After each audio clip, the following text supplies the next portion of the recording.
Chapter 24. Next day, towards night, we laid up under a little willow towhead out in the middle, where there was a village on each side of the river, and the Duke and the King begun to lay out a plan for working them towns. Jim, he spoke to the Duke, and said he hoped it wouldn't take but a few hours, because it got mighty heavy and tiresome to him when he had to lay all day in the wigwam tied with the rope. You see, when we left him all alone we had to tie him, because if anybody happened on to him all by himself and not tied it wouldn't look much like he was a runaway nigger, you know. So the Duke said it was kind of hard to have to lay roped all day, and he'd cipher out some way to get around it. He was uncommon bright, the Duke was, and he soon struck it. He dressed Jim up in King Lear's outfit. It was a long curtain calico gown, and a white horsehair wig and whiskers, and then he took his theater paint and painted Jim's face and hands and ears and neck all over a dead, dull, solid blue, like a man that's been drowned 9 days. Blamed if he warn't the horriblest-looking outrage I ever see. Then the Duke took and wrote out a sign on a shingle so. Sick Arab, but harmless when not out of his head. And he nailed that shingle to a lath, and stood the lath up 4 or 5 foot in front of the wigwam. Jim was satisfied. He said it was a sight better than lying tied a couple of years every day, and trembling all over every time there was a sound. The Duke told him to make himself free and easy, and if anybody ever come meddling around, he must hop out of the wigwam and carry on a little and fetch a howl or two like a wild beast, and he reckoned they would light out and leave him alone. Which was sound enough judgment, but you take the average man, and he wouldn't wait for him to howl. Why, he didn't only look like he was dead, he looked considerable more than that. These rapscallions wanted to try the Nonsuch again, because there was so much money in it, but they judged it wouldn't be safe, because maybe the news might 'a' worked along down by this time. They couldn't hit no project that suited exactly, so at last the Duke said he reckoned he'd lay off and work his brains an hour or two and see if he couldn't put up something on the Arkansas village. And the King he allowed he would drop over to t'other village without any plan, but just trust in Providence to lead him the profitable way, meaning the devil, I reckon. We had all bought store clothes where we stopped last, and now the King put his'n on, and he told me to put mine on. I done it, of course. The King's duds was all black, and he did look real swell and starchy. I never knowed how clothes could change a body before. Why, before he looked like the orneriest old rip that ever was, but now, when he'd take off his new white beaver and make a bow and do a smile, he looked that grand and good and pious that you'd say he had walked right out of the ark and maybe was old Leviticus himself. Jim cleaned up the canoe, and I got my paddle ready. There was a big steamboat laying at the shore away up under the point, about 3 miles above the town. Been there a couple of hours taking on freight, says the King. Seein' how I'm dressed, I reckon maybe I better arrive down from St. Louis or Cincinnati or some other big place. Go for the steamboat, Huckleberry. We'll come down to the village on her. I didn't have to be ordered twice to go and take a steamboat ride. I fetched the shore a half a mile above the village, and then went scooting along the bluff bank in the easy water. Pretty soon, we come to a nice, innocent-looking young country Jake setting on a log swabbing the sweat off of his face, for it was powerful warm weather, and he had a couple of big carpet bags by him. "Run her nose in shore," says the King. "I done it. Where you bound for, young man?" "For the steamboat going to Orleans." "Get aboard," says the King. "Hold on a minute, my servant'll heap you with them bags. Jump out and heap the gentleman Adolphus," meaning me, I see. I done so, and then we all 3 started on again. The young chap was mighty thankful, said it was tough work toting his baggage such weather. He asked the King where he was going, and the King told him he'd come down the river and landed at the other village this morning, and now he was going up a few miles to see an old friend on a farm up there. The young fellow says, "When I first see you, I says to myself, it's Mr. Wilkes sure, and he come mighty near getting here in time. But then I says again, no, I reckon it ain't him, or else he wouldn't be paddling up the river. You ain't him, are you?" "No, my name's Blodgett, Alexander Blodgett, Reverend Alexander Blodgett, I suppose I must say, as I'm one o' the Lord's poor servants.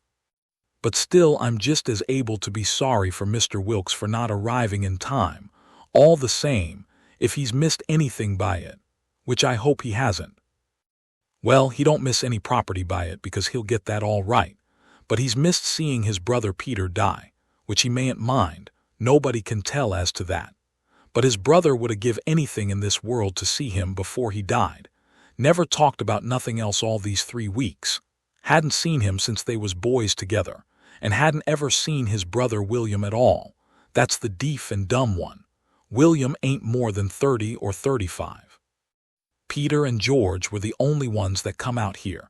George was the married brother. Him and his wife both died last year. Harvey and William's the only ones that's left now. And as I was saying, they haven't got here in time. Did anybody send 'em word? Oh, yes. A month or 2 ago when Peter was first took, because Peter said then that he sorter felt like he warn't going to get well this time. You see, he was pretty old, and George's G-Earls was too young to be much company for him, except Mary Jane, the red-headed one. And so he was kinder lonesome after George and his wife died and didn't seem to care much to live. He most desperately wanted to see Harvey, and William too, for that matter, because he was one of them kind that can't bear to make a will. He left a letter behind for Harvey and said he'd told in it where his money was hid, and how he wanted the rest of the property divided up so George's G-Earls would be all right, for George didn't leave nothing. And that letter was all they could get him to put a pen to. Why do you reckon Harvey don't come? Where does he live? Oh, he lives in England. Sheffield preaches there. Hasn't ever been in this country. He hasn't had any too much time, and besides he mightn't have got the letter at all, you know. Too bad he couldn't have lived to see his brothers, poor soul. You going to Orleans, you say? Yes, but that ain't only a part of it. I'm going in a ship next Wednesday for Rio Janeiro, where my uncle lives. It's a pretty long journey. But it'll be lovely, wished I was a-going. Is Mary Jane the oldest? How old is the others? Mary Jane's 19, Susan's 15, and Joanna's about 14. That's the one that gives herself to good works and has a hare lip. Poor things, to be left alone in the cold world so. Well, they could be worse off. Old Peter had friends, and they ain't going to let them come to no harm. There's Hobson, the Baptist preacher, and Deacon Lot Hovey and Ben Rucker and Abner Shackelford and Levi Bell, the lawyer, and Dr. Robinson and their wives and the widow Bartley. And, well, there's a lot of them. But these are the ones that Peter was thickest with and used to write about sometimes when he wrote home. So Harvey'll know where to look for friends when he gets here. Well, the old man went on asking questions till he just fairly emptied that young fellow. Blamed if he didn't inquire about everybody and everything in that blessed town and all about the Wilkses, and about Peter's business, which was a tanner, and about George's, which was a carpenter, and about Harvey's, which was a dissentering minister, and so on and so on. Then he says, "What did you want to walk all the way up to the steamboat for?" "Because she's a big Orleans boat, and I was afeard she mightn't stop there. When they're deep they won't stop for a hail. A Cincinnati boat will, but this is a St. Louis one." Was Peter Wilkes well off? Oh yes, pretty well off. He had houses and land, and it's reckoned he left 3,000 or 4,000 in cash hid up sommers. When did you say he died? I didn't say, but it was last night. Funeral tomorrow, likely. Yes, 'bout the middle of the day. Well, it's all terrible sad, but we've all got to go one time or another. So what we want to do is to be prepared, then we're all right. Yes, sir, it's the best way. Ma used to always say that. When we struck the boat she was about done loading, and pretty soon she got off. The king never said nothing about going aboard, so I lost my ride after all. When the boat was gone, the king made me paddle up another mile to a lonesome place, and then he got ashore and says, "Now hustle back, right off and fetch the Duke up here and the new carpet bags, and if he's gone over to t'other side, go over there and get him, and tell him to get himself up regardless. Shove along now." I see what he was up to, but I never said nothing, of course. When I got back with the Duke, we hid the canoe, and then they sat down on a log, and the king told him everything, just like the young fellow had said it, every last word of it. And all the time he was a-doing it, he tried to talk like an Englishman, and he done it pretty well, too, for a slouch. I can't imitate him, and so I ain't going to try to, but he really done it pretty good. Then he says, "How are you on the deaf and dumb, Bilgewater?" The Duke said, leave him alone for that. Said he had played a deaf and dumb person on the histrionic boards. So then they waited for a steamboat. About the middle of the afternoon, a couple of little boats come along, but they didn't come from high enough up the river. But at last there was a big one, and they hailed her. She sent out her yawl, and we went aboard, and she was from Cincinnati. And when they found we only wanted to go 4 or 5 miles, they was booming mad and gave us a cussing and said they wouldn't land us. But the king was calm. He says, "If gentlemen can afford to pay $1 a mile apiece to be took on and put off in a yawl, a steamboat can afford to carry 'em, can't it?" So they softened down and said it was all right, and when we got to the village they yawled us ashore. About 24 men flocked down when they see the yawl a-coming, and when the king says, "Can any of you gentlemen tell me where Mr. Peter Wilkes lives?"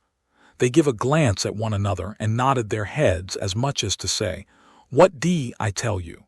Then one of them says, kind of soft and gentle, "I'm sorry, sir, but the best we can do is to tell you where he did live yesterday evening."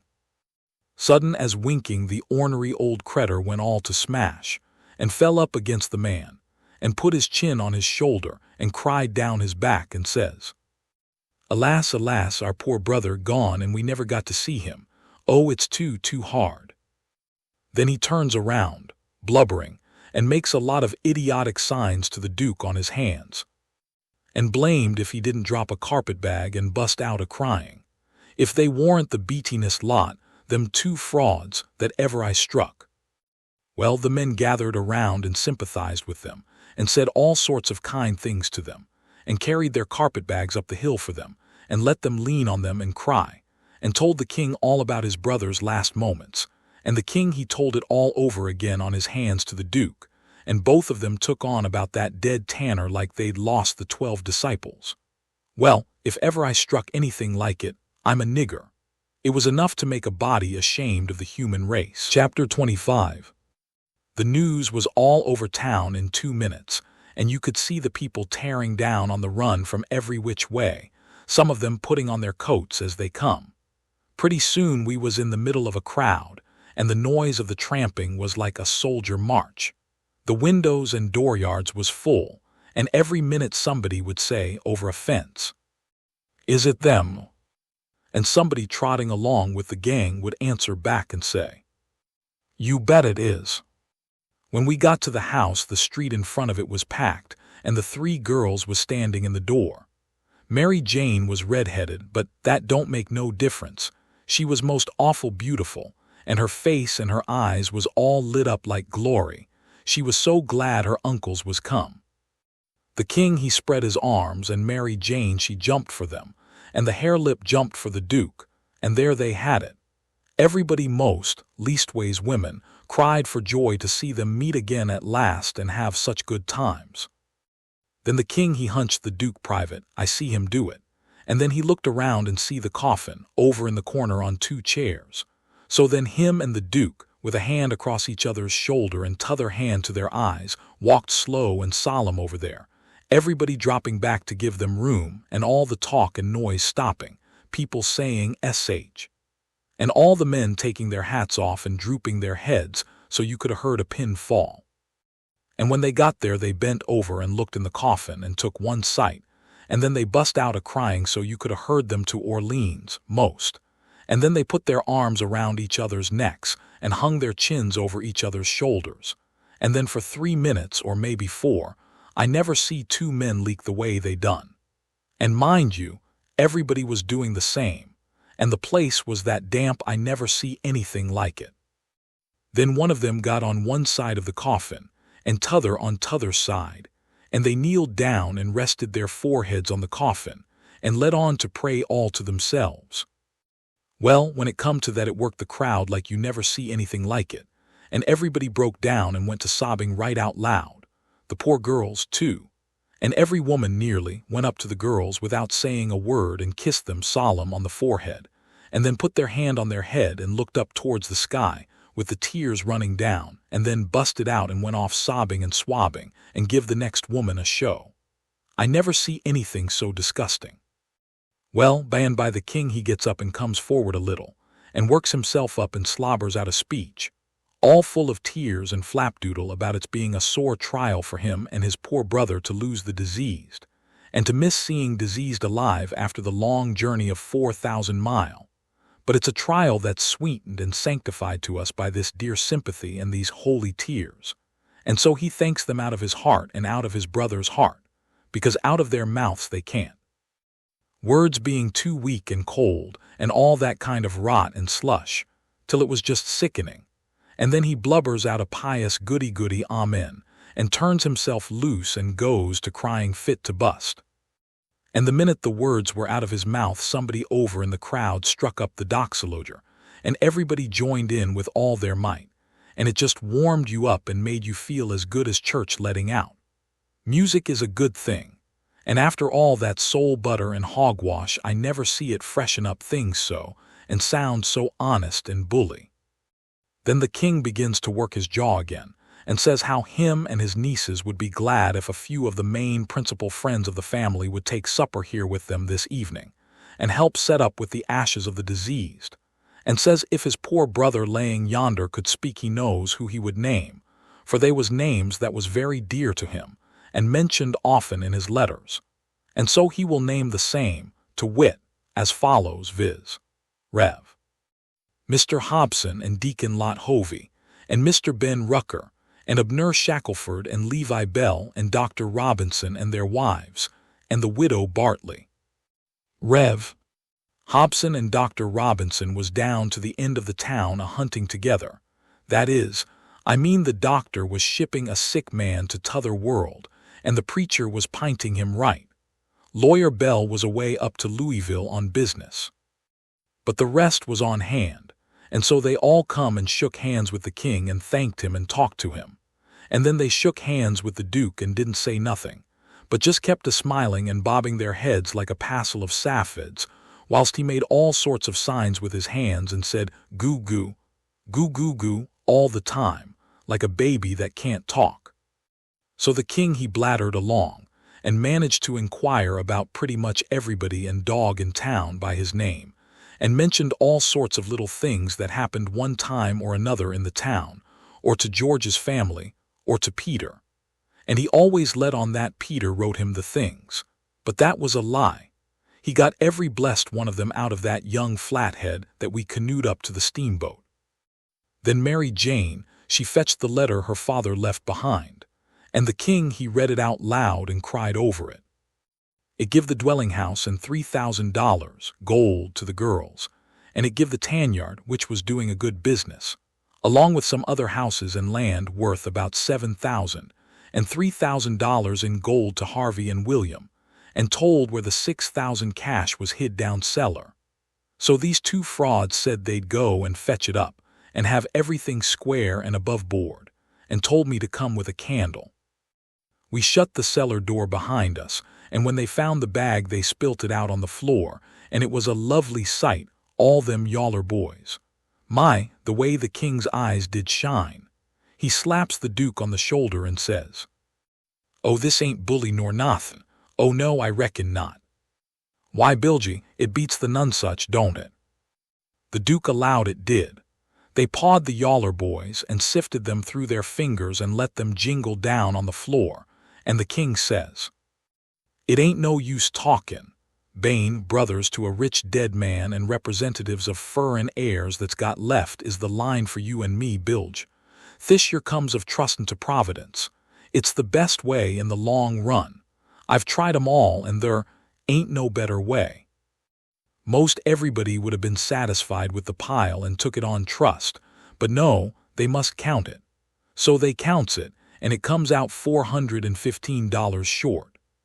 Says the king, "Dern him, I wonder what he done with that $415. They worried over that a while and ransacked all around for it. Then the Duke says, "Well, he was a pretty sick man and likely he made a mistake. I reckon that's the way of it. The best way's to let it go and keep still about it. We can spare it." "Oh shucks, yes, we can spare it. I do care nothing about that. It's the count I'm thinking about. We want to be awful square and open and above board here, you know. We want to lug this your money upstairs and count it before everybody. Then there ain't nothing suspicious.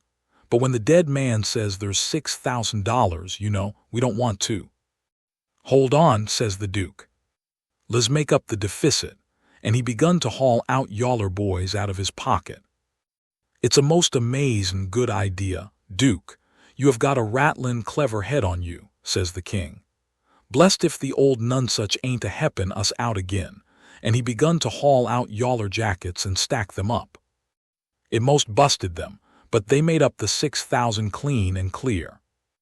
"Say," says the Duke, "I got another idea. Let's go upstairs and count this money and then take and give it to the girls." "Good land, Duke, lemme hug you. It's the most dazzling idea 'at ever a man struck. You have certainly got the most astonishin' head I ever see.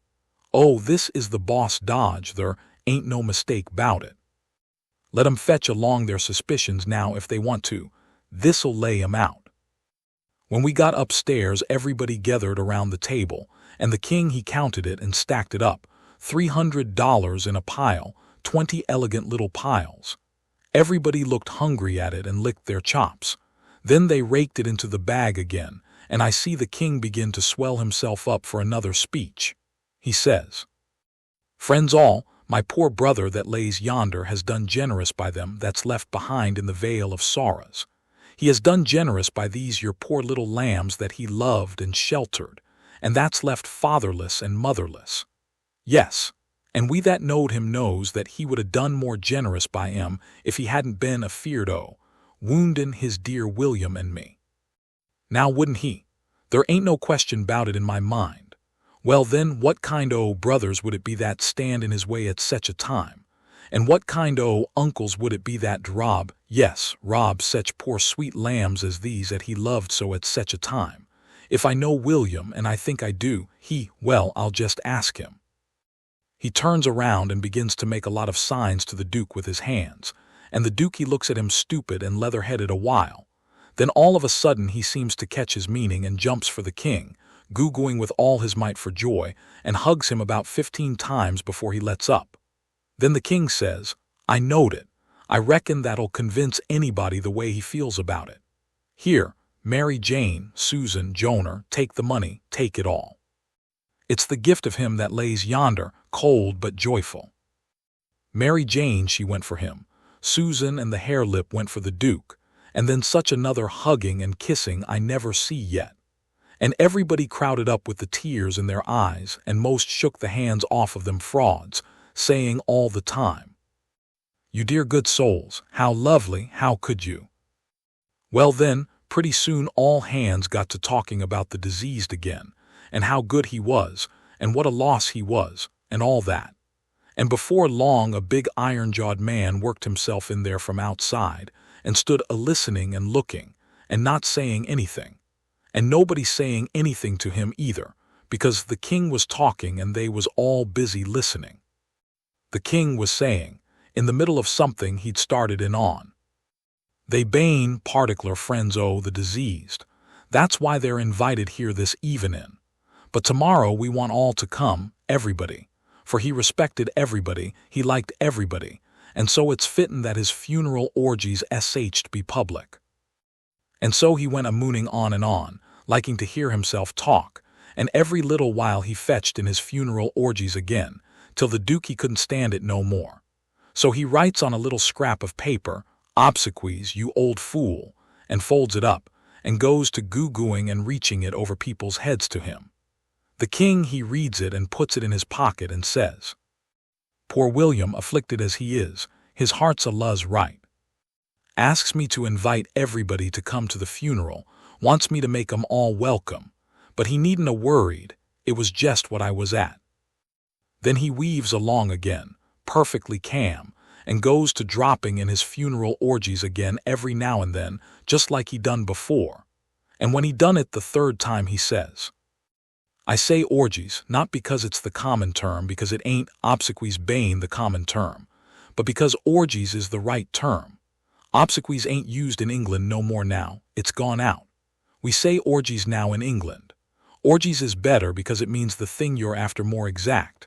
It's a word that's made up out in the Greek orgo, outside, open, abroad, and the Hebrew gisum, to plant, cover up, hence inter. So you see, funeral orgies is an open-air public funeral. He was the worst I ever struck. Well, the iron-jawed man, he laughed right in his face. Everybody was shocked. Everybody says, why, doctor? And Abner Shackelford says, why, Robinson, hain't you heard the news? This is Harvey Wilkes. The king, he smiled eager, and shoved out his flapper and says, is it my poor brother's dear good friend and physician? Keep your hands off of me, says the doctor. You talk like an Englishman, don't you? It's the worst imitation I ever heard. You Peter Wilkes' brother, you're a fraud, that's what you are. Well, how they all took on. They crowded around the doctor and tried to quiet him down, and tried to explain to him and tell him how Harvey D showed in 40 ways that he was Harvey, and knowed everybody by name, and the names of the very dogs, and begged him not to hurt Harvey's feelings and the poor girl's feelings and all that. But it warn't no use. He stormed right along, and said any man that pretended to be an Englishman and couldn't imitate the lingo no better than what he did was a fraud and a liar. The poor girls was hanging to the king and crying, and all of a sudden the doctor ups and turns on them. He says, I was your father's friend, and I'm your friend, and I warn you as a friend, and an honest one that wants to protect you and keep you out of harm and trouble, to turn your backs on that scoundrel and have nothing to do with him, the ignorant tramp, with his idiotic Greek and Hebrew, as he calls it. He is the thinnest kind of an impostor, has come here with a lot of empty names and facts which he picked up somewheres, and you take them for proofs, and are helped to fool yourselves by these foolish friends here who ought to know better. Mary Jane Wilkes, you know me for your friend and for your unselfish friend too. Now listen to me, turn this pitiful rascal out, I beg you to do it. Will you? Mary Jane straightened herself up, and but she was handsome. She says, here is my answer. She hove up the bag of money and put it in the king's hands and says, take this $6,000 and invest for me and my sisters any way you want to, and don't give us no receipt for it. Then she put her arm around the king on one side, and Susan and the hare-lip done the same on the other. Everybody clapped their hands and stomped on the floor like a perfect storm, whilst the king held up his head and smiled proud. The doctor says, all right, I wash my hands of the matter, but I warn you all that a time coming when you're going to feel sick whenever you think of this day. And away he went. All right, doctor, says the king, kinder mocking him. We'll try and get 'em to send for you, which made them all laugh, and they said it was a prime good hit. Chapter 26.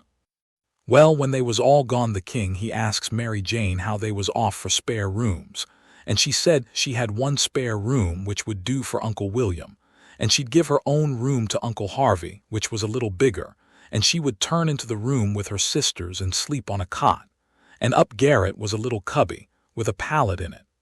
The king said the cubby would do for his valley, meaning me. So Mary Jane took us up, and she showed them their rooms, which was plain but nice. She said she'd have her frocks and a lot of other traps took out of her room if they was in Uncle Harvey's way, but he said they warn't. The frocks was hung along the wall, and before them was a curtain made out of calico that hung down to the floor. There was an old hair trunk in one corner and a guitar box in another, and all sorts of little knickknacks and gimcracks around, like girls brisking up a room with. The king said it was all the more homely and more pleasanter for these fixings, and so don't disturb them. The duke's room was pretty small, but plenty good enough, and so was my cubby. That night they had a big supper, and all them men and women was there. And I stood behind the king and the duke's chairs and waited on them, and the niggers waited on the rest. Mary Jane, she sat at the head of the table with Susan alongside of her and said how bad the biscuits was, and how mean the preserves was, and how ornery and tough the fried chickens was, and all that kind of rot, the way women always do for to force out compliments. And the people all knowed everything was tip-top and said so, said, how do you get biscuits to brown so nice? And where, for the land's sake, did you get these amazing pickles? And all that kind of humbug talky-talk, just the way people always does at a supper, you know. And when it was all done me, and the hare lip had supper in the kitchen off of the leavings, whilst the others was helping the niggers clean up the things. The hare lip she got to pumping me about England, and blessed if I didn't think the ice was getting mighty thin sometimes. She says, "Did you ever see the king?" "Who, William IV? Well, I bet I have. He goes to our church. I knowed he was dead years ago, but I never let on. So when I says he goes to our church," she says. "What, regular?" "Yes, regular. His pew's right over opposite urn, on t'other side the pulpit." "I thought he lived in London." "Well, he does. Where would he live?" "But I thought you lived in Sheffield." I see I was up a stump. I had to let on to get choked with a chicken bone so as to get time to think how to get down again. Then I says, "I mean he goes to our church regular when he's in Sheffield. That's only in the summer time, when he comes there to take the sea baths." "Why, how you talk, Sheffield ain't on the sea." "Well, who said it was?" "Why, you did." "I didn't nuther." "You did." "I didn't." "You did." "I never said nothing of the kind." "Well, what did you say then?" "Said he come to take the sea baths, that's what I said." "Well then, how's he going to take the sea baths if it ain't on the sea?" "Looky here," I says, "did you ever see any Congress water?" "Yes." "Well, did you have to go to Congress to get it?" "Why, no." "Well, neither does William IV have to go to the sea to get a sea bath." "How does he get it then?" "Gets it the way people down here gets Congress water, in barrels. There in the palace at Sheffield they've got furnaces, and he wants his water hot. They can't bile that amount of water away off there at the sea. They haven't got no conveniences for it." "Oh, I see now. You might have said that in the first place and saved time." When she said that, I see I was out of the woods again, and so I was comfortable and glad. Next she says, "Do you go to church too?" "Yes, regular." "Where do you set?" "Why, in our pew." "Whose pew?" "Why, your Uncle Harvey S. "His'n, what does he want with a pew?" "Wants it to set in. What did you reckon he wanted with it?" "Why, I thought he'd be in the pulpit." "Rot him, I forgot he was a preacher." I see I was up a stump again, so I played another chicken bone and got another think. Then I says, "Blame it, do you suppose there ain't but one preacher to a church?"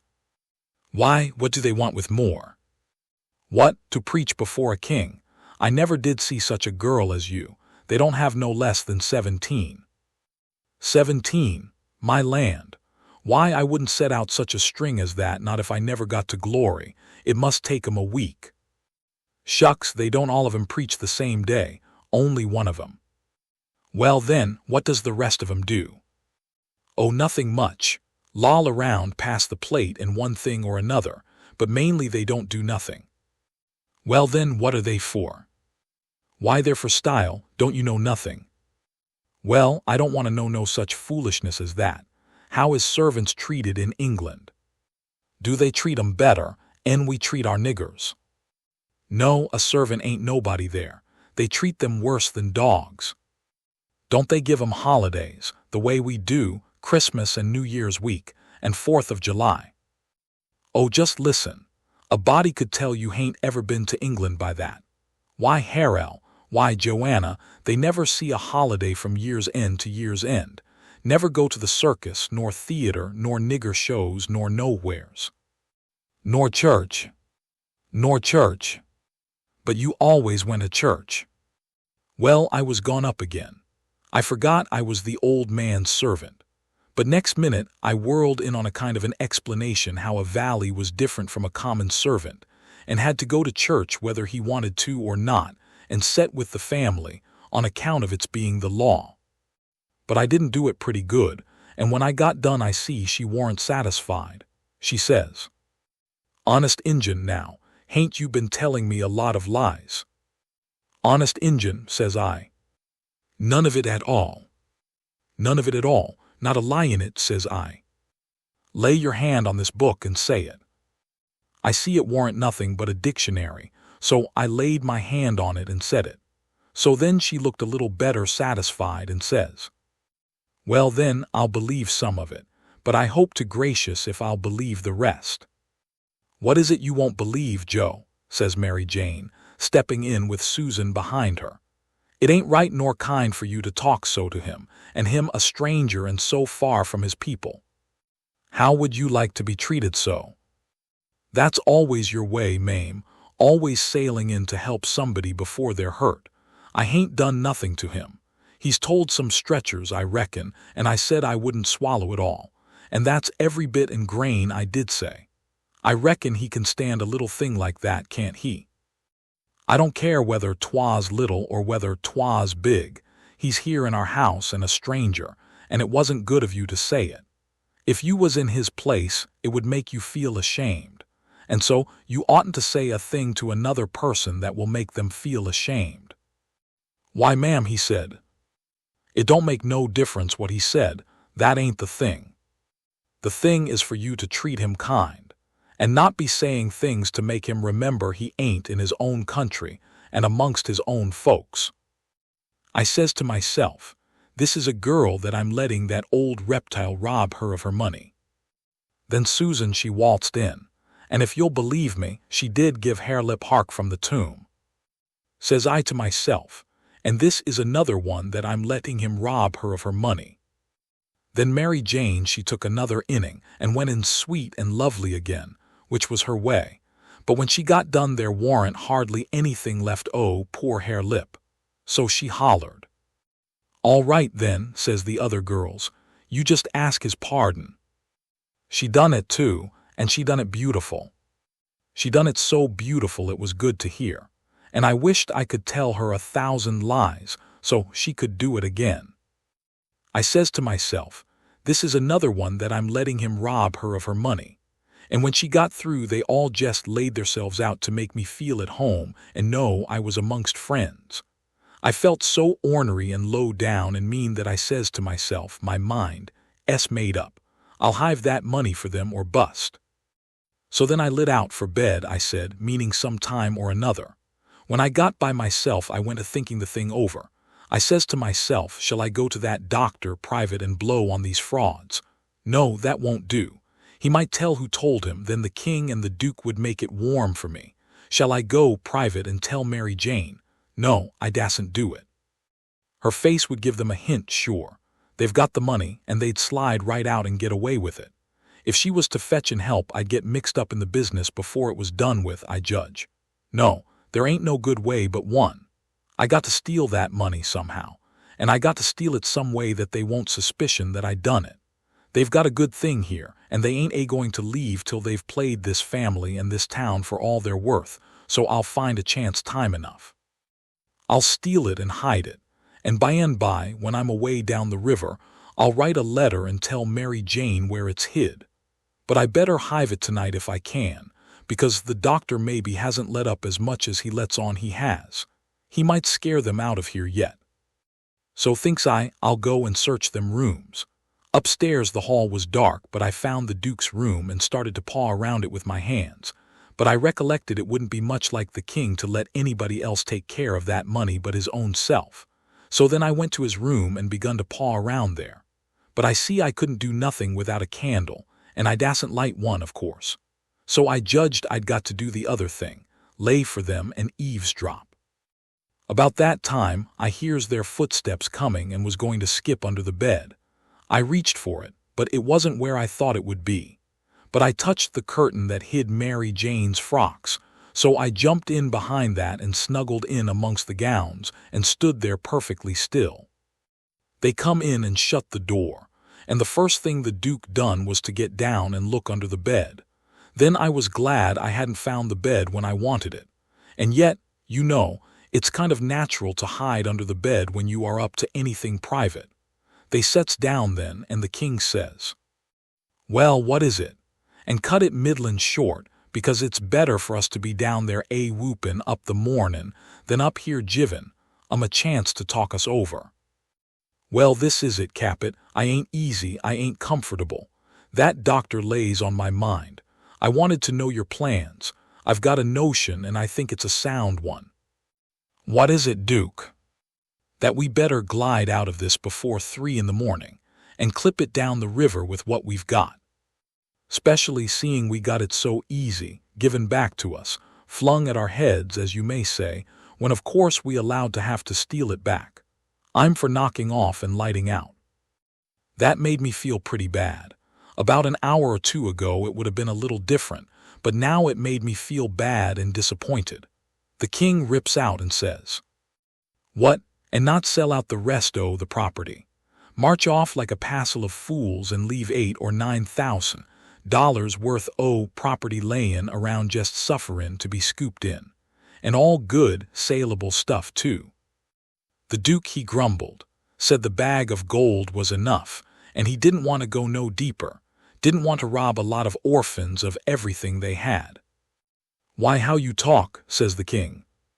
"We shan't rob 'em of nothing at all but just this money. The people that buys the property is the sufferers, because as soon's it's found out 'at we didn't own it, which won't be long after we've slid, the sale won't be valid and it'll all go back to the estate. These your orphans''ll get their house back again, and that's enough for them. They're young and spry and can't easy earn a livin'. They ain't goin' to suffer. Why, just think, there's thousands and thousands that ain't nigh so well off. Bless you, they ain't got nothin' to complain of." Well, the king he talked him blind, so at last he give in and said all right, but said he believed it was blamed foolishness to stay and that doctor hanging over them. But the king says, "Cuss the doctor, what do we care for him? Hain't we got all the fools in town on our side, and ain't that a big enough majority in any town?" So they got ready to go downstairs again. The Duke says, "I don't think we put that money in a good place." That cheered me up. I begun to think I warn't going to get a hint of no kind to help me. The king says, "Why?" "Because Mary Jane'll be in mourning from this out. And first, you know, the nigger that does up the rooms will get an order to box these duds up and put 'em away. And do you reckon a nigger can run across money and not borrow some of it?" "Your head's level again, Duke," says the king, and he comes a-fumbling under the curtain 2 or 3 foot from where I was. I stuck tight to the wall and kept mighty still, though quivery, and I wondered what them fellows would say to me if they catched me, and I tried to think what I'd better do if they did catch me. But the king he got the bag before I could think more than about a half a thought, and he never suspicioned I was around. They took and shoved the bag through a rip in the straw tick that was under the feather bed, and crammed it in a foot or two amongst the straw, and said it was all right now, because a nigger only makes up the feather bed, and don't turn over the straw tick only about twice a year, and so it warn't in no danger of getting stole now. But I knowed better. I had it out of there before they was halfway downstairs. I groped along up to my cubby and hid it there till I could get a chance to do better. I judged I better hide it outside of the house somewheres, because if they missed it they would give the house a good ransacking. I knowed that very well. Then I turned in with my clothes all on, but I couldn't 'a' gone to sleep if I'd 'a' wanted to. I was in such a sweat to get through with the business. By and by I heard the king and the Duke come up, so I rolled off my pallet and laid with my chin at the top of my ladder and waited to see if anything was going to happen. But nothing did. So I held on till all the late sounds had quit and the early ones hadn't begun yet. And then I slipped down the ladder. Chapter 27. I crept to their doors and listened. They was snoring. So I tiptoed along and got downstairs all right. There warn't a sound anywheres. I peeped through a crack of the dining room door and see the men that was watching the corpse all sound asleep on their chairs. The door was open into the parlor where the corpse was laying, and there was a candle in both rooms. I passed along and the parlor door was open, but I see there warn't nobody in there but the remainders of Peter, so I shoved on by, but the front door was locked, and the key wasn't there. Just then I heard somebody coming down the stairs, back behind me. I run in the parlor and took a swift look around, and the only place I see to hide the bag was in the coffin. The lid was shoved along about a foot, showing the dead man's face down in there, with a wet cloth over it and his shroud on. I tucked the money bag in under the lid, just down beyond where his hands was crossed, which made me creep, they was so cold, and then I run back across the room and in behind the door. The person coming was Mary Jane. She went to the coffin, very soft, and kneeled down and looked in. Then she put up her handkerchief, and I see she begun to cry, though I couldn't hear her and her back was to me. I slid out, and as I passed the dining room I thought I'd make sure them watchers hadn't seen me, so I looked through the crack and everything was all right. They hadn't stirred. I slipped up to bed, feeling rather blue, on accounts of the thing playing out that way after I had took so much trouble and run so much risk about it. Says I, if it could stay where it is, all right, because when we get down the river 100 miles or two I could write back to Mary Jane, and she could dig him up again and get it. But that ain't the thing that's going to happen. The thing that's going to happen is, the money'll be found when they come to screw on the lid. Then the king'll get it again, and it'll be a long day before he gives anybody another chance to smouch it from him. Of course I wanted to slide down and get it out of there, but I dasn't try it. Every minute it was getting earlier now, and pretty soon some of them watchers would begin to stir, and I might get catched with $6,000 in my hands that nobody hadn't hired me to take care of.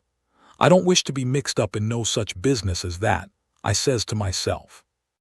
When I got downstairs in the morning the parlor was shut up, and the watchers was gone. There warn't nobody around but the family and the widow Bartley and our tribe. I watched their faces to see if anything had been happening, but I couldn't tell. Towards the middle of the day the undertaker come with his man, and they set the coffin in the middle of the room on a couple of chairs, and then set all our chairs in rows, and borrowed more from the neighbors till the hall and the parlor and the dining room was full. I see the coffin lid was the way it was before, but I dasn't go to look in under it, with folks around. Then the people begun to flock in, and the beats and the girls took seats in the front row at the head of the coffin, and for half an hour the people filed around slow, in single rank, and looked down at the dead man's face a minute, and some dropped in a tear, and it was all very still and solemn, only the girls and the beats holding handkerchiefs to their eyes and keeping their heads bent, and sobbing a little. There warn't no other sound but the scraping of the feet on the floor and blowing noses, because people always blows them more at a funeral than they do at other places except church. When the place was packed full the undertaker he slid around in his black gloves with his softy soothing ways, putting on the last touches and getting people and things all shipshape and comfortable and making no more sound than a cat. He never spoke. He moved people around, he squeezed in late ones, he opened up passageways and done it with nods and signs with his hands. Then he took his place over against the wall. He was the softest, glittingest, stealthiest man I ever see, and there warn't no more smile to him than there is to a ham. They had borrowed a melodeum, a sick one, and when everything was ready a young woman sat down and worked it, and it was pretty squeaky and colicky, and everybody joined in and sung, and Peter was the only one that had a good thing, according to my notion. Then the Reverend Hobson opened up, slow and solemn, and begun to talk, and straight off the most outrageous row busted out in the cellar a body ever heard. It was only one dog, but he made a most powerful racket, and he kept it up right along. The parson he had to stand there over the coffin and wait. You couldn't hear yourself think. It was right down awkward, and nobody didn't seem to know what to do. But pretty soon they see that long-legged undertaker make a sign to the preacher as much as to say, "Don't you worry, just depend on me." Then he stooped down and begun to glide along the wall, just his shoulders showing over the people's heads. So he glided along, and the powwow and racket getting more and more outrageous all the time. And at last, when he had gone around 2 sides of the room, he disappears down cellar. Then in about 2 seconds we heard a whack, and the dog he finished up with a most amazing howl or two, and then everything was dead still, and the parson begun his solemn talk where he left off. In a minute or two here comes this undertaker's back and shoulders gliding along the wall again, and so he glided and glided around 3 sides of the room and then rose up, and shaded his mouth with his hands and stretched his neck out towards the preacher, over the people's heads, and says in a kind of a coarse whisper, he had a rat. Then he drooped down and glided along the wall again to his place. You could see it was a great satisfaction to the people, because naturally they wanted to know. A little thing like that don't cost nothing, and it's just the little things that makes a man to be looked up to and liked. There warn't no more popular man in town than what that undertaker was. Well, the funeral sermon was very good, but pissin' long and tiresome, and then the king he shoved in and got off some of his usual rubbish, and at last the job was through, and the undertaker begun to sneak up on the coffin with his screwdriver. I was in a sweat then and watched him pretty keen. But he never meddled at all, just slid the lid along as soft as mush and screwed it down tight and fast. So there I was. I didn't know whether the money was in there or not. So says I, "S'pose somebody has hogged that bag on the sly. Now how do I know whether to write to Mary Jane or not? S'pose she dug him up and didn't find nothing, what would she think of me? Blame it, I says, I might get hunted up and jailed. I'd better lay low and keep dark and not write at all. The thing's awful mixed now. Trying to better it, I've worsened it 100 times, and I wish to goodness I'd just let it alone. Dad fetched the whole business." They buried him and we come back home, and I went to watching faces again. I couldn't help it and I couldn't rest easy. But nothing come of it. The faces didn't tell me nothing. The king he visited around in the evening and sweetened everybody up, and made himself ever so friendly. And he give out the idea that his congregation over in England would be in a sweat about him, so he must hurry and settle up the estate right away and leave for home. He was very sorry he was so pushed, and so was everybody. They wished he could stay longer, but they said they could see it couldn't be done. And he said of course him and William would take the girls home with them, and that pleased everybody too, because then the girls would be well fixed and amongst their own relations, and it pleased the girls, too, tickled them so they clean forgot they ever had a trouble in the world, and told him to sell out as quick as he wanted to, they would be ready. Them poor things was that glad and happy it made my heart ache to see them getting fooled and lied to so, but I didn't see no safe way for me to chip in and change the general tune. Well, blamed if the king didn't bill the house and the niggers and all the property for auction straight off, sale 2 days after the funeral, but anybody could buy private beforehand if they wanted to. So the next day after the funeral, along about noontime, the girls' joy got the first jolt. A couple of nigger traders come along, and the king sold them the niggers reasonable, for 3-day drafts as they called it, and away they went, the 2 sons up the river to Memphis, and their mother down the river to Orleans. I thought them poor girls and them niggers would break their hearts for grief. They cried around each other, and took on so it most made me down sick to see it. The girls said they hadn't ever dreamed of seeing the family separated or sold away from the town. I can't ever get it out of my memory. The sight of them poor miserable girls and niggers hanging around each other's necks and crying. And I reckon I couldn't have stood it all, but would have had to bust out and tell on our gang if I hadn't knowed the sale warrant no account, and the niggers would be back home in a week or 2. The thing made a big stir in the town, too, and a good many come out flat-footed and said it was scandalous to separate the mother and the children that way. It injured the fraud some, but the old fool he bulled right along, spite of all the Duke could say or do, and I tell you the Duke was powerful uneasy. Next day was auction day. About broad day in the morning, the king and the duke come up in the garret and woke me up, and I see by their look that there was trouble. The king says, "Was you in my room night before last?"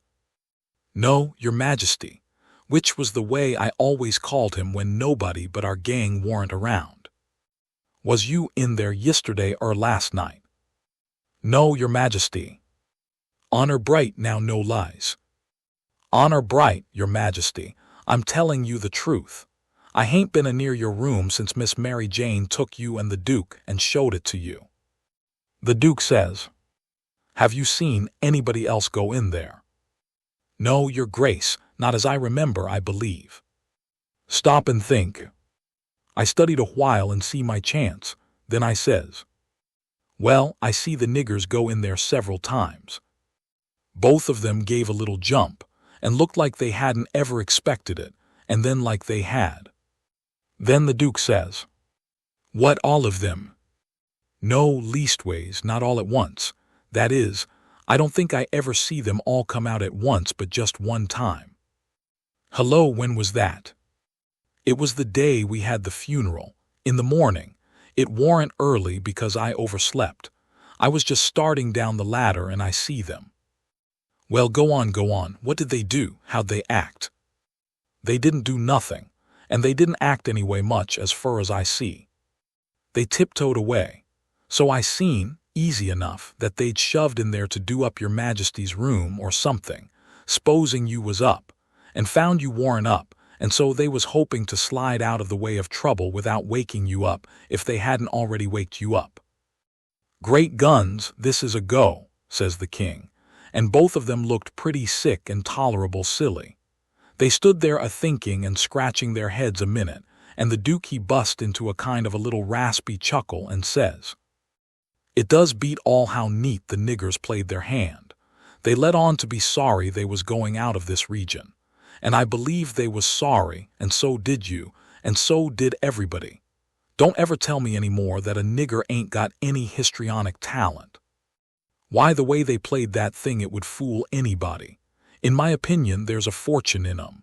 If I had capital and a theater, I wouldn't want a better layout than that, and here we've gone and sold 'em for a song. Yes, and ain't privileged to sing the song yet. Say, where is that song, that draft?" "In the bank for to be collected. Where would it be?" "Well, that's all right then, thank goodness." Says I, kind of timid-like, "Is something gone wrong?" The king whirls on me and rips out, "None o' your business. You keep your head shet and mind your own affairs, if you got any. Long as you're in this town, don't you forgit that, you hear." Then he says to the Duke, "We got to jest swaller it and say nothin'. Mum's the word for us." As they was starting down the ladder, the Duke he chuckles again and says, "Quick sales and small profits. It's a good business, yes." The king snarls around on him and says, "I was trying to do for the best in sellin', out so quick.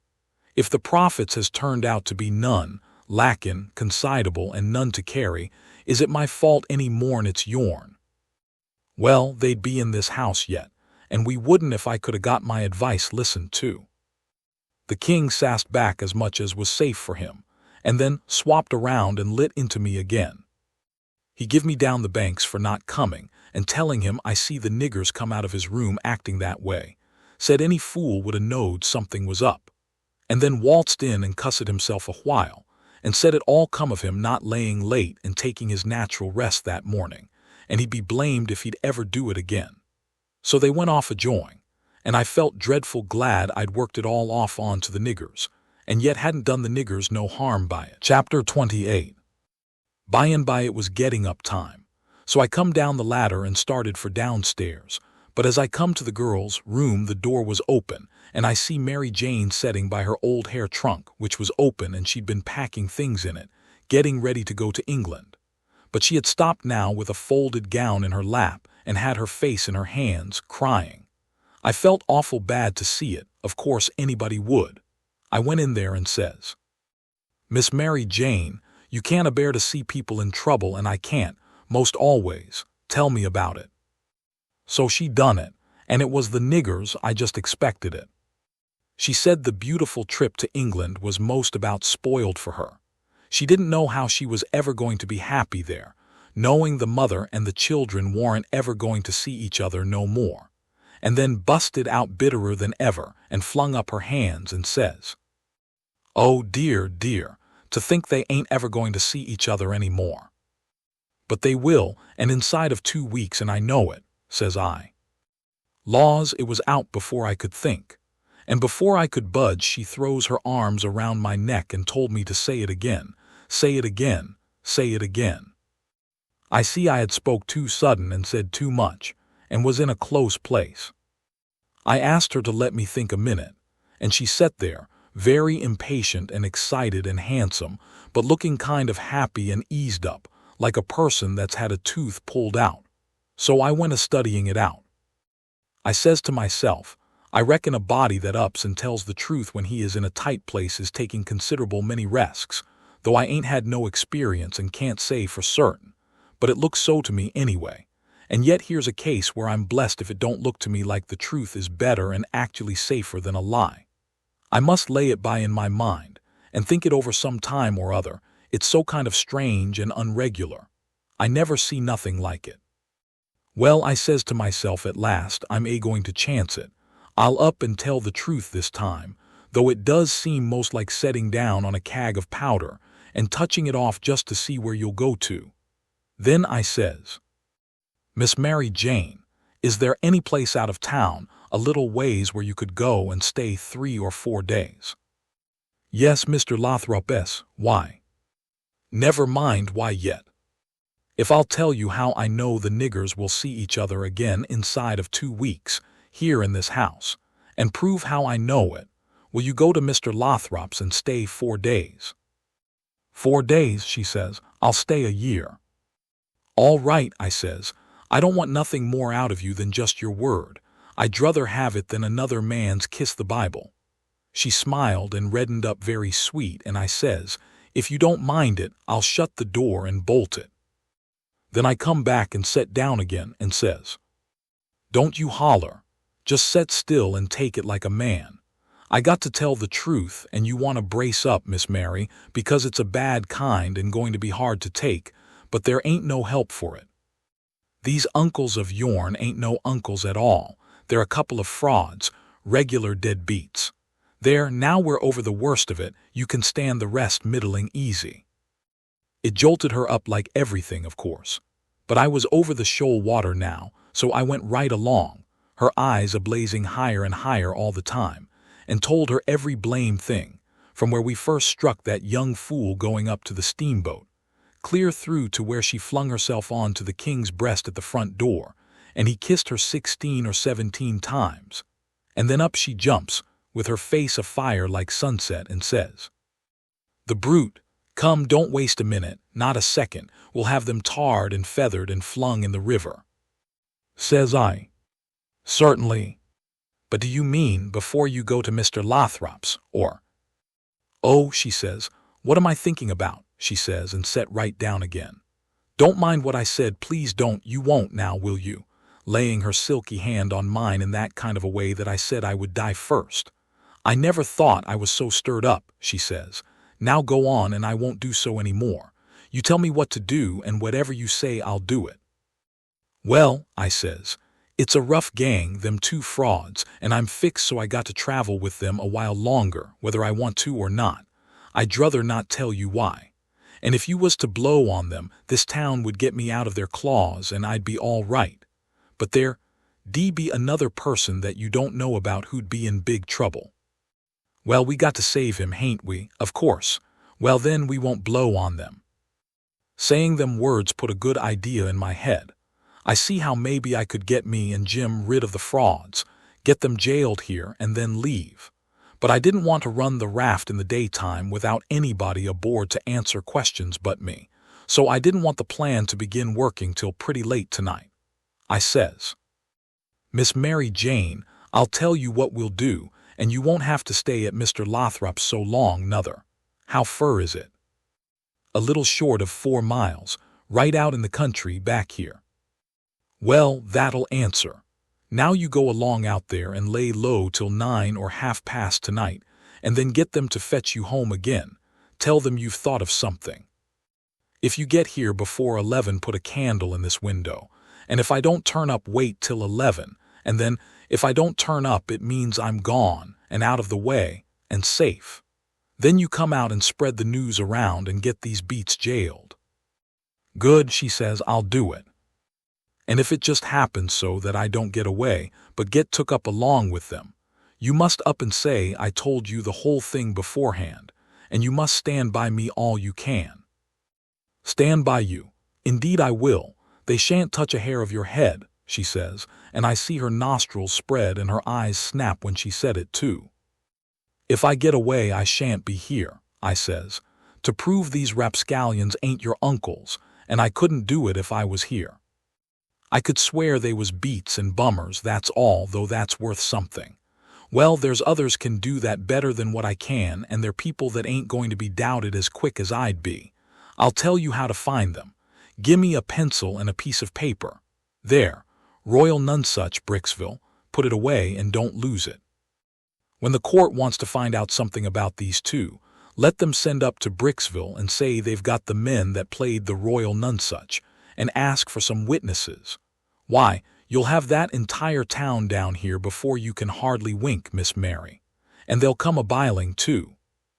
I judged we had got everything fixed about right now, so I says, "Just let the auction go right along, and don't worry. Nobody don't have to pay for the things they buy till a whole day after the auction on accounts of the short notice, and they ain't going out of this till they get that money. And the way we've fixed it, the sale ain't going to count, and they ain't going to get no money. It's just like the way it was with the niggers. It warn't no sale, and the niggers will be back before long. Why, they can't collect the money for the niggers yet. They're in the worst kind of a fix, Miss Mary." "Well," she says, "I'll run down to breakfast now, and then I'll start straight for Mr. Lothrop S." "'Deed, that ain't the ticket, Miss Mary Jane," I says. "By no manner of means, go before breakfast." "Why, what did you reckon I wanted you to go at all for, Miss Mary?" "Well, I never thought, and come to think I don't know. What was it?" "Why, it's because you ain't one of these Leatherface people. I don't want no better book than what your face is. A body can set down and read it off like coarse print. Do you reckon you can go and face your uncles when they come to kiss you good morning, and never? There, do. Yes, I'll go before breakfast, I'll be glad to. And leave my sisters with them. Yes, never mind about them. They've got to stand it yet a while. They might suspicion something if all of you was to go. I don't want you to see them, nor your sisters, nor nobody in this town. If a neighbor was to ask how is your uncles this morning, your face would tell something. No, you go right along, Miss Mary Jane, and I'll fix it with all of them. I'll tell Miss Susan to give your love to your uncles and say you've went away for a few hours for to get a little rest and change, or to see a friend, and you'll be back tonight or early in the morning. Gone to see a friend is all right, but I won't have my love given to them." Well, then it shan't be. It was well enough to tell her so, no harm in it. It was only a little thing to do and no trouble, and it's the little things that smooths people's roads the most down here below. It would make Mary Jane comfortable and it wouldn't cost nothing. Then I says, "There's one more thing, that bag of money." Well, they've got that, and it makes me feel pretty silly to think how they got it. "No, you're out there, they hain't got it." "Why, who's got it?" "I wish I knowed, but I don't. I had it because I stole it from them, and I stole it to give to you, and I know where I hid it, but I'm afraid it ain't there no more. I'm awful sorry, Miss Mary Jane. I'm just as sorry as I can be, but I done the best I could. I did honest.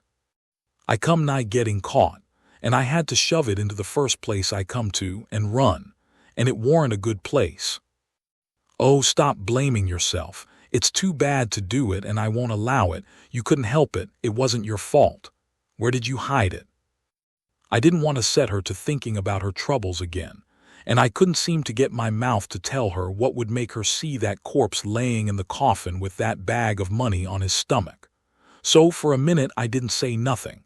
Then I says, "I'd rather not tell you where I put it, Miss Mary Jane, if you don't mind letting me off. But I'll write it for you on a piece of paper, and you can read it along the road to Mr. Lothrop's, if you want to. Do you reckon that'll do?"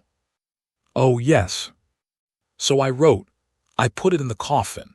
It was in there when you was crying there, away in the night. I was behind the door, and I was mighty sorry for you, Miss Mary Jane. It made my eyes water a little to remember her crying there all by herself in the night, and them devils laying there right under her own roof, shaming her and robbing her. And when I folded it up and give it to her, I see the water come into her eyes, too. And she shook me by the hand hard and says, "Goodbye, I'm going to do everything just as you've told me. And if I don't ever see you again, I shan't ever forget you, and I'll think of you a many and a many a time, and I'll pray for you too." And she was gone. Pray for me. I reckoned if she knowed me she'd take a job that was more nearer her size. But I bet she done it just the same. She was just that kind. She had the grit to pray for Judas if she took the notion. There warn't no back down to her, I judge. You may say what you want to, but in my opinion she had more sand in her than any girl I ever see. In my opinion she was just full of sand. It sounds like flattery, but it ain't no flattery. And when it comes to beauty and goodness, too, she lays over them all. I hain't ever seen her since that time that I see her go out of that door. No, I hain't ever seen her since, but I reckon I've thought of her a many and a many a million times, and of her saying she would pray for me. And if ever I'd a thought it would do any good for me to pray for her, blamed if I wouldn't 'a' done it or bust. Well, Mary Jane, she lit out the back way, I reckon, because nobody see her go.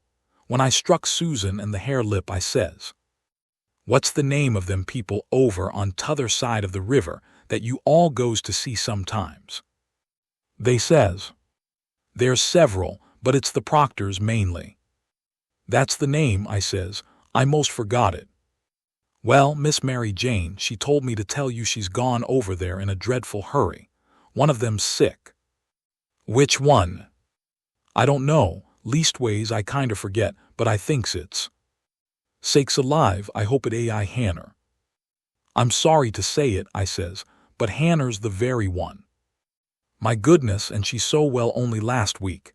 Is she took bad?" "It ain't no name for it. They set up with her all night," Miss Mary Jane said, "and they don't think she'll last many hours."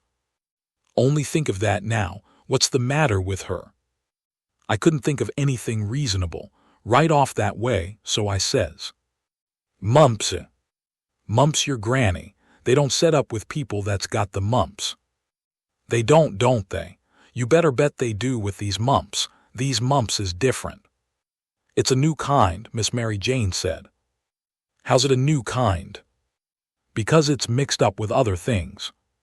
"What other things?" "Well, measles and whooping cough and erysipelas and consumption and yaller janders and brain fever, and I don't know what all." "My land, and they call it the mumps." That's what Miss Mary Jane said. "Well, what in the nation do they call it the mumps for?"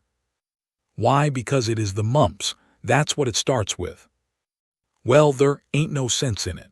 A body might stump his toe and take pissin' and fall down the well and break his neck and bust his brains out, and somebody come along and ask what killed him, and some numbskull up and say, 'Why, he stumped his toe.' Would there be any sense in that? No, and there ain't no sense in this nuther." "Is it catching?" "Is it catching? Why, how you talk. Is a harrow catching in the dark? If you don't hitch on to one tooth, you're bound to on another, ain't you? And you can't get away with that tooth without fetching the whole harrow along, can you? Well, these kind of mumps is a kind of a harrow, as you may say, and it ain't no slouch of a harrow, nuther. You come to get it hitched on good." "Well, it's awful, I think," says the hare lip. "I'll go to Uncle Harvey and—" "Oh yes," I says, "I would, of course I would. I wouldn't lose no time." "Well, why wouldn't you? Just look at it a minute, and maybe you can see. Hain't your uncles obleeged to get along home to England as fast as they can? And do you reckon they'd be mean enough to go off and leave you to go all that journey by yourselves? You know they'll wait for you. So fur, so good. Your Uncle Harvey's a preacher, ain't he? Very well, then. Is a preacher going to deceive a steamboat clerk? Is he going to deceive a ship clerk, so as to get them to let Miss Mary Jane go aboard? Now you know he ain't. What will he do, then? Why, he'll say, "It's a great pity, but my church matters has got to get along the best way they can, for my niece has been exposed to the dreadful pluribus unum mumps, and so it's my bounden duty to set down here and wait the 3 months it takes to show on her if she's got it. But never mind, if you think it's best to tell your Uncle Harvey. Shucks, and stay fooling around here when we could all be having good times in England, whilst we was waiting to find out whether Mary Jane's got it or not. Why, you talk like a muggins. Well, anyway, maybe you'd better tell some of the neighbors. Listen at that now, you do beat all for natural stupidness. Can't you see that they'd go and tell? There ain't no way but just to not tell anybody at all. Well, maybe you're right. Yes, I judge you are right. But I reckon we ought to tell Uncle Harvey she's gone out a while anyway, so he won't be uneasy about her.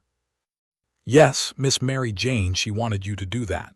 She says, tell them to give Uncle Harvey and William my love and a kiss, and say I've run over the river to see Mr.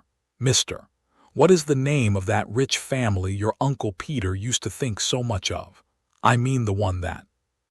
Why, you must mean the Apthorps, ain't it?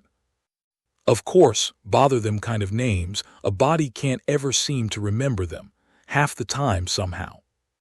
Yes, she said, say she has run over for to ask the Apthorps to be sure and come to the auction and buy this house, because she allowed her Uncle Peter would rather they had it than anybody else. And she's going to stick to them till they say they'll come, and then, if she ain't too tired, she's coming home, and if she is, she'll be home in the morning anyway. She said don't say nothing about the Proctors, but only about the Apthorps, which'll be perfectly true, because she is going there to speak about their buying the house. I know it, because she told me so herself. All right, they said, and cleared out to lay for their uncles, and give them the love and the kisses, and tell them the message. Everything was all right now. The girls wouldn't say nothing because they wanted to go to England, and the king and the duke would rather Mary Jane was off working for the auction than around in reach of Dr. Robinson. I felt very good. I judged I had done it pretty neat. I reckon Tom Sawyer couldn't have done it no neater himself. Of course he would have throwed more style into it, but I can't do that very handy, not being brung up to it. Well, they held the auction in the public square, along towards the end of the afternoon, and it strung along, and the old man he was on hand and looking his level pissonist, up there longside of the auctioneer, and chipping in a little scripture now and then, or a little goody-goody saying of some kind, and the duke he was around goo-gooing for sympathy all he knowed how, and just spreading himself generally. But by and by the thing dragged through, and everything was sold, everything but a little old trifling lot in the graveyard. So they'd got to work that off. I never see such a giraffe as the king was for wanting to swallow everything. Well, whilst they was at it, a steamboat landed, and in about 2 minutes up comes a crowd a-whooping and yelling and laughing and carrying on, and singing out. Here's your opposition line. Here's your 2 sets o' heirs to old Peter Wilkes, and you pays your money and you takes your choice. Chapter 29. They was fetching a very nice-looking old gentleman along, and a nice-looking younger one with his right arm in a sling. And my souls, how the people yelled and laughed and kept it up. But I didn't see no joke about it, and I judged it would strain the duke and the king some to see any. I reckoned they'd turn pale. But no, nary a pale did they turn. The duke he never let on he suspicioned what was up, but just went a-goo-gooing around, happy and satisfied, like a jug that's googling out buttermilk.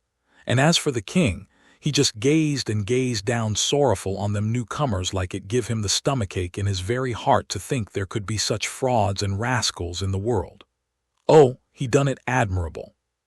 Lots of the principal people gathered around the king to let him see they was on his side. That old gentleman that had just come looked all puzzled to death. Pretty soon he begun to speak, and I see straight off he pronounced like an Englishman, not the king's way, though the king's was pretty good for an imitation. I can't give the old gent's words, nor I can't imitate him, but he turned around to the crowd and says about like this: "This is a surprise to me which I wasn't looking for, and I'll acknowledge, candid and frank, I ain't very well fixed to meet it and answer it. For my brother and me has had misfortunes. He's broke his arm, and our baggage got put off at a town above here last night in the night by a mistake.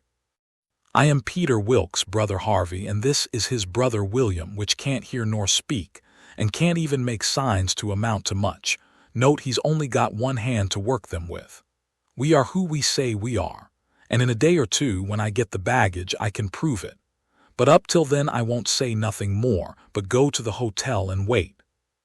So him and the new dummy started off, and the king he laughs and blethers out. "Broke his arm, very likely, ain't it? And very convenient, too, for a fraud that's got to make signs and ain't learnt how. Lost their baggage, that's mighty good, and mighty ingenious under the circumstances." So he laughed again, and so did everybody else except 3 or 4 or maybe half a dozen. One of these was that doctor. Another one was a sharp-looking gentleman with a carpet-bag of the old-fashioned kind made out of carpet stuff that had just come off of the steamboat and was talking to him in a low voice and glancing towards the king now and then and nodding their heads.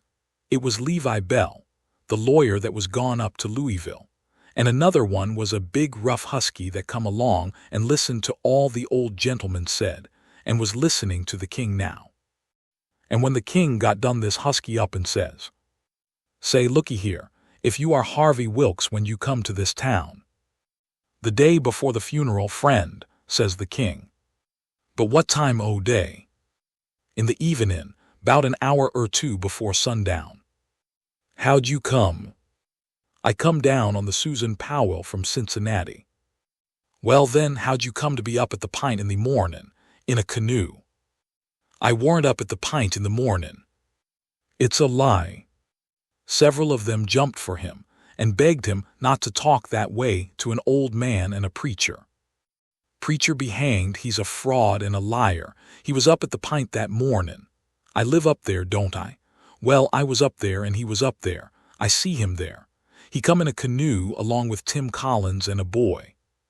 The doctor he up and says, "Would you know the boy again if you was to see him, hens?"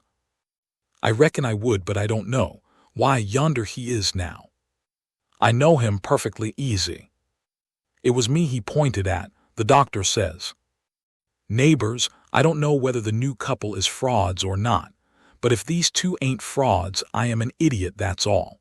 I think it's our duty to see that they don't get away from here till we've looked into this thing. Come along, hens, come along, the rest of you. We'll take these fellows to the tavern and affront them with t'other couple, and I reckon we'll find out something before we get through." It was nuts for the crowd, though maybe not for the king's friends, so we all started. It was about sundown. The doctor he led me along by the hand and was plenty kind enough, but he never let go my hand. We all got in a big room in the hotel and lit up some candles and fetched in the new couple. First, the doctor says, "I don't wish to be too hard on these 2 men, but I think they're frauds, and they may have complices that we don't know nothing about. If they have, won't the complices get away with that bag of gold Peter Wilkes left? It ain't unlikely.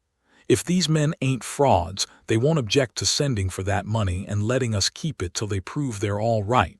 Ain't that so?" Everybody agreed to that, so I judged they had our gang in a pretty tight place right at the outstart. But the king he only looked sorrowful and says, "Gentlemen, I wish the money was there, for I ain't got no disposition to throw anything in the way of a fair, open, out-and-out investigation o' this misable business. But alas, the money ain't there. You can send and see if you want to." "Where is it then?" "Well, when my niece give it to me to keep for her, I took and hid it inside o' the straw tick o' my bed, not wishin' to bank it for the few days we'd be here, and considerin' the bed a safe place. We not bane used to niggers and supposin' 'em honest, like servants in England. The niggers stole it the very next mornin' after I had went downstairs, and when I sold 'em I hadn't missed the money yit, so they got clean away with it. My servant here can't tell you about it, gentlemen." The doctor and several said shucks, and I see nobody didn't altogether believe him. One man asked me if I see the niggers steal it. I said no, but I see them sneaking out of the room and hustling away, and I never thought nothing, only I reckoned they was afraid they had waked up my master and was trying to get away before he made trouble with them. That was all they asked me. Then the doctor whirls on me and says, "Are you English too?" I says yes, and him and some others laughed and said stuff. Well, then they sailed in on the general investigation, and there we had it up and down, hour in, hour out, and nobody never said a word about supper, nor ever seemed to think about it. And so they kept it up and kept it up, and it was the worst mixed-up thing you ever see. They made the king tell his yarn, and they made the old gentleman tell his'n, and anybody but a lot of prejudiced chuckleheads would have seen that the old gentleman was spinning truth and t'other one lies. And by and by, they had me up to tell what I knowed. The king, he give me a left-handed look out of the corner of his eye, and so I knowed enough to talk on the right side. I begun to tell about Sheffield, and how we lived there, and all about the English Wilkses, and so on. But I didn't get pretty fur till the doctor begun to laugh, and Levi Bell, the lawyer, says, "Set down, my boy, I wouldn't strain myself if I was you. I reckon you ain't used to lying, it don't seem to come handy. What you want is practice. You do it pretty awkward." I didn't care nothing for the compliment, but I was glad to be let off anyway. The doctor, he started to say something, and turns and says, "If you'd been in town at first, Levi Bell." The king broke in and reached out his hand and says, "Why, is this my poor dead brother's old friend that he's wrote so often about?" The lawyer and him shook hands, and the lawyer smiled and looked pleased, and they talked right along a while, and then got to one side and talked low, and at last the lawyer speaks up and says, "That'll fix it. I'll take the order and send it along with your brother S, and then they'll know it's all right." So they got some paper and a pen, and the king, he sat down and twisted his head to one side and chawed his tongue and scrawled off something, and then they give the pen to the duke, and then for the first time the duke looked sick. But he took the pen and wrote. So then the lawyer turns to the new old gentleman and says, "You and your brother please write a line or two and sign your names." The old gentleman wrote, but nobody couldn't read it. The lawyer looked powerful astonished and says, "Well, it beats me," and snaked a lot of old letters out of his pocket and examined them, and then examined the old man's writing and then them again, and then says, "These old letters is from Harvey Wilkes. And here's these two handwritings, and anybody can see they didn't write them." The king and the duke looked sold and foolish, I tell you, to see how the lawyer had took them in. And here's this old gentleman's hand writing, and anybody can tell, easy enough, he didn't write them. Fact is, the scratches he makes ain't properly writing at all. Now, here's some letters from.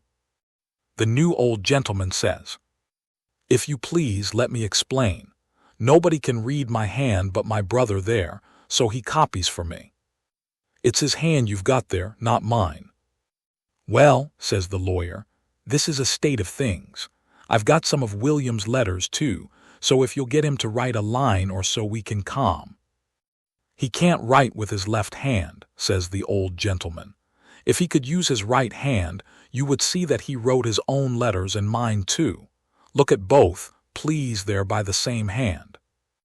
The lawyer done it and says, "I believe it's so, and if it ain't so, there's a heap stronger resemblance than I'd noticed before anyway. Well, well, well, I thought we was right on the track of a solution, but it's gone to grass partly. But anyway, one thing is proved, these two ain't either of 'em Wilkses," and he wagged his head towards the king and the duke. "Well, what do you think? That mule-headed old fool wouldn't give in then. Indeed he wouldn't. Said it warn't no fair test. Said his brother William was the cussedest joker in the world, and hadn't tried to write. He see, William was going to play one of his jokes the minute he put the pen to paper. And so he warmed up and went warbling and warbling right along till he was actually beginning to believe what he was saying himself. but pretty soon the new gentleman broke in and says, "I've thought of something. Is there anybody here that helped to lay out my BR, helped to lay out the late Peter Wilkes for burying?" "Yes," says somebody, "me and Ob Turner done it. We're both here." Then the old man turns towards the king and says, "Perhaps this gentleman can tell me what was tattooed on his breast." Blamed if the king didn't have to brace up mighty quick, or he'd a squished down like a bluff bank that the river has cut under. It took him so sudden. And mind you, it was a thing that was calculated to make most anybody squish to get fetched such a solid one as that without any notice, because how was he going to know what was tattooed on the man? He whitened a little. He couldn't help it, and it was mighty still in there, and everybody bending a little forwards and gazing at him. Says I to myself, now he'll throw up the sponge, there ain't no more use. Well, did he? A body can't hardly believe it, but he didn't. I reckon he thought he'd keep the thing up till he tired them people out, so they'd thin out, and him and the Duke could break loose and get away. Anyway, he sat there, and pretty soon he begun to smile and says, "MF, it's a very tough question, ain't it? Yes, sir, I can't tell you what's tattooed on his breast. It's just a small, thin, blue arrow, that's what it is, and if you don't look clost, you can't see it. Now what do you say, hey?" Well, I never see anything like that old blister for clean out-and-out cheek. The new old gentleman turns brisk towards Ob Turner and his pard, and his eye lights up like he judged he'd got the king this time, and says, "There, you've heard what he said. Was there any such mark on Peter Wilkes' breast?" Both of them spoke up and says, "We didn't see no such mark." "Good," says the old gentleman. "Now what you did see on his breast was a small dim P and a B, which is an initial he dropped when he was young, and a W with dashes between them, so PBW, and he marked them that way on a piece of paper. Come, ain't that what you saw?" Both of them spoke up again and says, "No, we didn't. We never seen any marks at all." Well, everybody was in a state of mind now, and they sings out, "The whole billin' of 'em's frauds, let's duck 'em, let's drown 'em, let's ride 'em on a rail." And everybody was whooping at once, and there was a rattling powwow. But the lawyer he jumps on the table and yells and says, "Gentlemen, gentlemen, hear me just a word, just a single word if you please. There's one way yet, let's go and dig up the corpse and look." That took them. "Hooray!" they all shouted and was starting right off, but the lawyer and the doctor sung out, hold on, collar all these 4 men and the boy and fetch them along too." "We'll do it," they all shouted, "and if we don't find them marks we'll lynch the whole gang." I was scared now, I tell you, but there warn't no getting away, you know. They gripped us all and marched us right along, straight for the graveyard, which was 1.5 miles down the river, and the whole town at our heels, for we made noise enough, and it was only 9 in the evening. As we went by our house, I wished I hadn't sent Mary Jane out of town, because now if I could tip her the wink she'd light out and save me, and blow on our dead beats. Well, we swarmed along down the river road, just carrying on like wildcats, and to make it more scary the sky was darking up, and the lightning beginning to wink and flitter, and the wind to shiver amongst the leaves. This was the most awful trouble and most dangersome I ever was in, and I was kinder stunned. Everything was going so different from what I had allowed for. 'Stead of being fixed so I could take my own time if I wanted to, and see all the fun, and have Mary Jane at my back to save me and set me free when the close fit come. Here was nothing in the world betwixt me and sudden death, but just them tattoo marks. If they didn't find them, I couldn't bear to think about it, and yet somehow I couldn't think about nothing else. It got darker and darker, and it was a beautiful time to give the crowd the slip, but that big husky had me by the wrist, hins, and a body might as well try to give Golier the slip. He dragged me right along, he was so excited, and I had to run to keep up. When they got there, they swarmed into the graveyard and washed over it like an overflow. And when they got to the grave, they found they had about 100 times as many shovels as they wanted, but nobody hadn't thought to fetch a lantern. But they sailed into digging anyway by the flicker of the lightning, and sent a man to the nearest house, a half a mile off, to borrow one.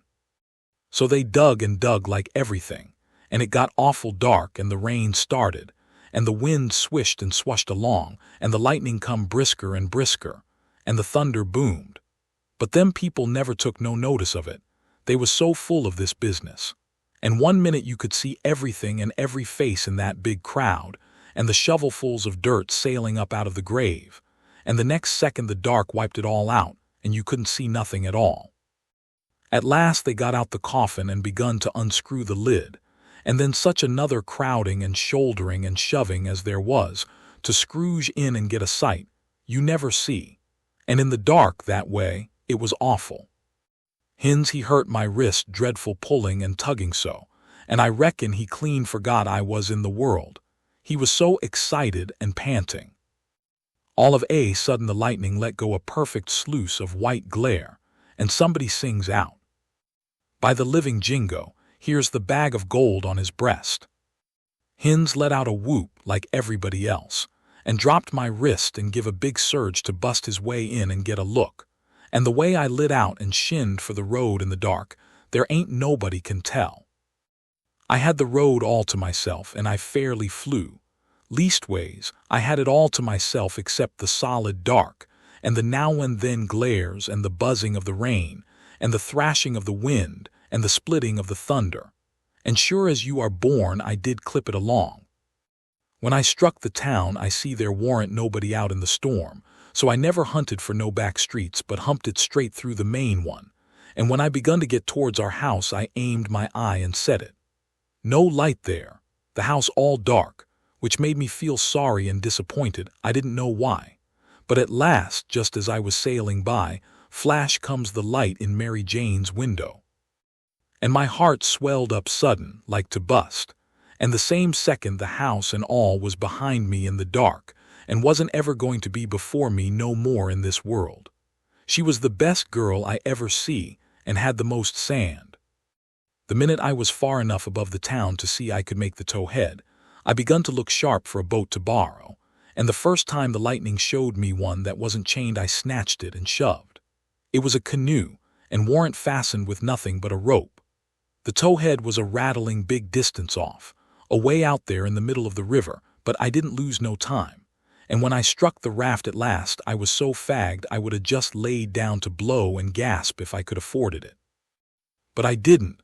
As I sprung aboard, I sung out, "Out with you, Jim, and set her loose. Glory be to goodness, we're shut of them." Jim lit out and was a-coming for me with both arms spread.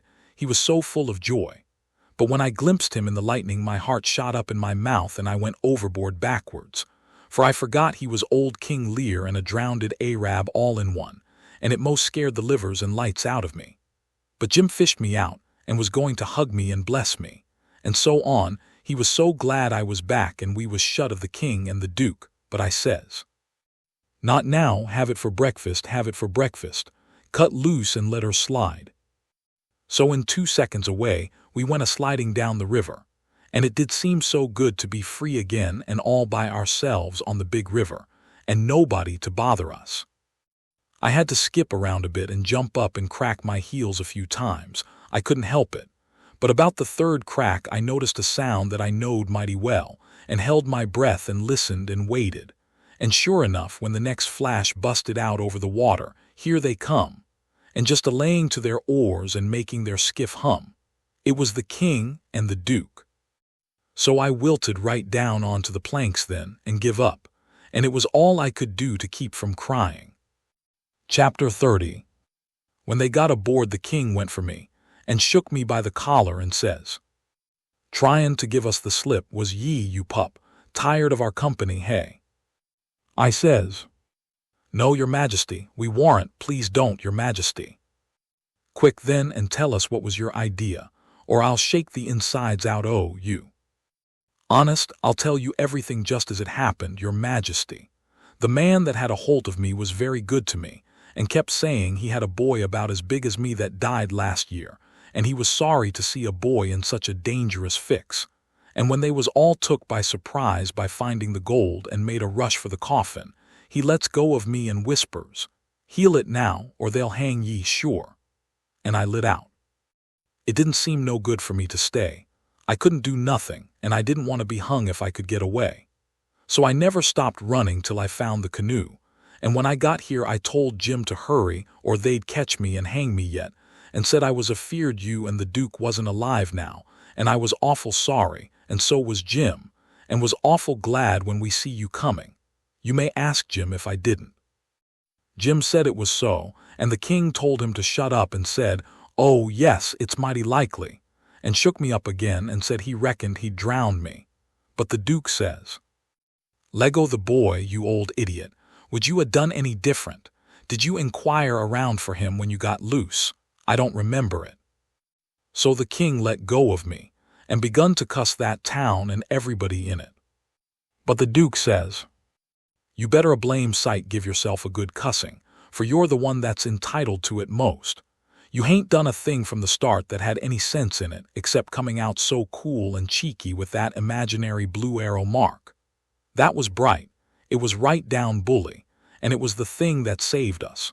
For if it hadn't been for that, they'd a jailed us till them Englishmen's baggage come, and then, the penitentiary, you bet. But that trick took 'em to the graveyard, and the gold done us a still bigger kindness. For if the excited fools hadn't let go all holts and made that rush to get a look, we'd a slept in our cravats tonight. Cravats warranted to wear, too, longer than we'd need 'em." They was still a minute thinking. Then the king says, kind of absent-minded like, "MF, and we reckon the niggers stole it." That made me squirm. "Yes," says the Duke, kinder slow and deliberate and sarcastic, "we did." After about a half a minute the king drawls out, "Leastways I did." The Duke says the same way. "On the contrary, I did."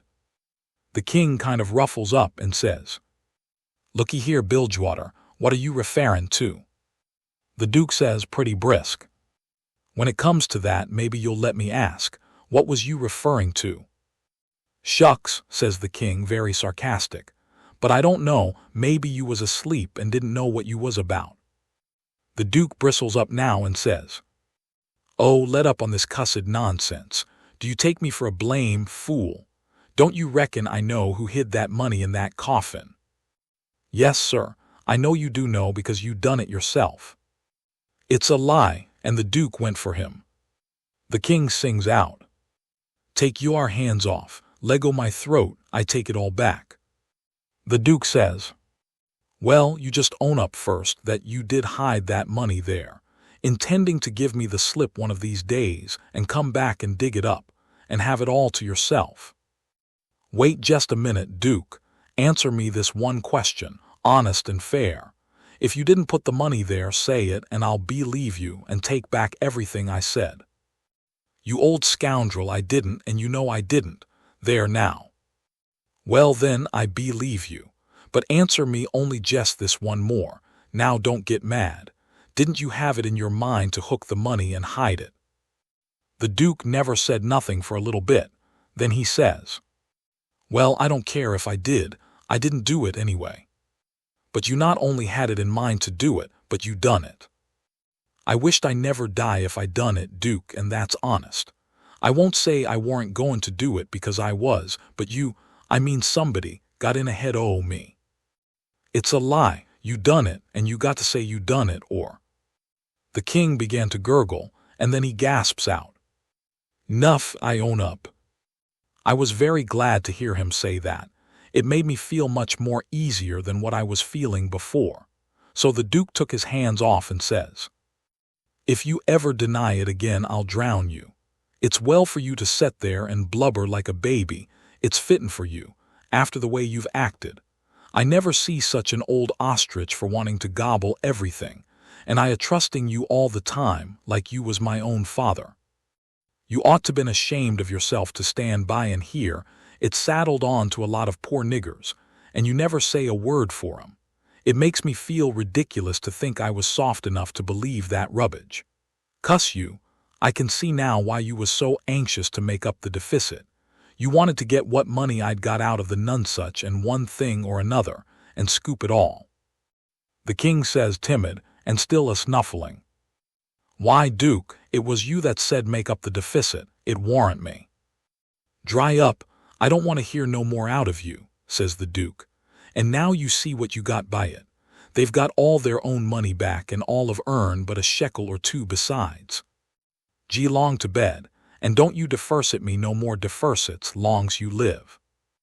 So the king sneaked into the wigwam and took to his bottle for comfort, and before long the Duke tackled his bottle, and so in about a half an hour they was as thick as thieves again, and the tighter they got, the lovinger they got, and went off a-snoring in each other's arms. They both got powerful mellow, but I noticed the king didn't get mellow enough to forget to remember to not deny about hiding the money bag again. That made me feel easy and satisfied. Of course, when they got to snoring, we had a long gabble, and I told Jim everything. Thank you for watching the entire video. If you enjoyed it, please subscribe so you don't miss the next videos. See ya!